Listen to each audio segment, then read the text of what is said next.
Welcome to this basic operations video for the CFS padding clamp. First, let's talk about the three adjustments. First, they're small, which will create notepads with spine lengths up to 5 inches. The next setting will be the normal setting. To achieve a normal setting, we'll take the bolts and place them in the middle holes. This will accommodate spine sizes up to 8.5 inches. For anything larger or wider, we'll want to use the wide setting.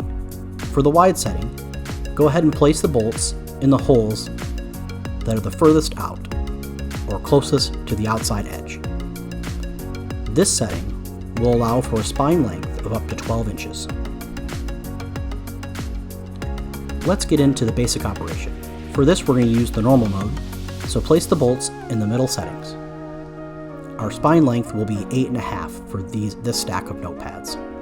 With the bolts threaded through the bottom half, we'll now want to thread the top half onto the clamp. Then we'll start with the washers, place one on each bolt. Then we'll thread the wing nuts on each bolt. With the wing nuts sitting where you would like them, let's go ahead and turn the padding clamp on its side. With a jogged stack of notepads, we'll insert them into the opening in the clamp.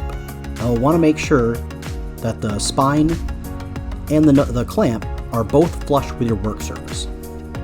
Then tighten the clamp. Don't over tighten, as you can cause damage to the clamp. Tighten the wing nuts until you're starting to get a little bit of resistance, and then maybe give it a half to a full turn. Flip the clamp right side up, and now we're ready to pad. To pad, we'll first want to start by putting a piece of paper or something underneath the padding clamp to catch the drips. Then we'll want to empty some of this padding compound into a disposable container. Here, I'm just using the bottom portion of a solo cup. Take your pad brush and dip it into the padding compound. Make sure to rub off the extra onto the sides of the disposable container.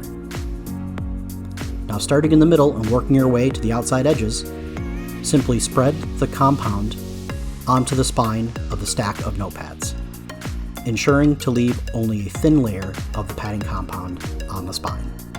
Now we wait for the padding compound to dry before loosening the clamp. With the clamp loosened, we'll want to take a pad knife. This pad knife is sold by CFS, and the link is in the upper right hand corner. We use the pad knife to separate the stack from the clamp.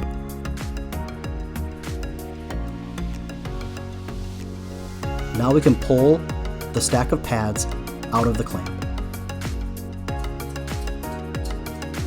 With the stack of notepads removed from the clamp, we now want to separate the individual notepads. We'll want to insert the padding knife underneath the chipboard from the top notepad and on top of the top sheet of the notepad below it. Insert the knife and separate it at the spine. And that's how we create a notepad. For larger stacks of notepads, we'll want to add some support.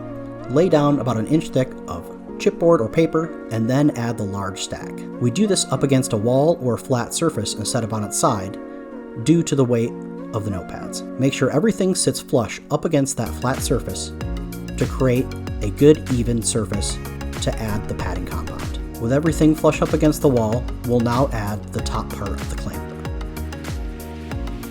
Remember to add your washers first and then thread on the wing nuts. With the stack of pads secure in the clamp, we can now spin away from the wall. Spinning away from the wall exposes the edge that we're going to spread our compound. Thank you so much for watching, and we hope to see you again soon.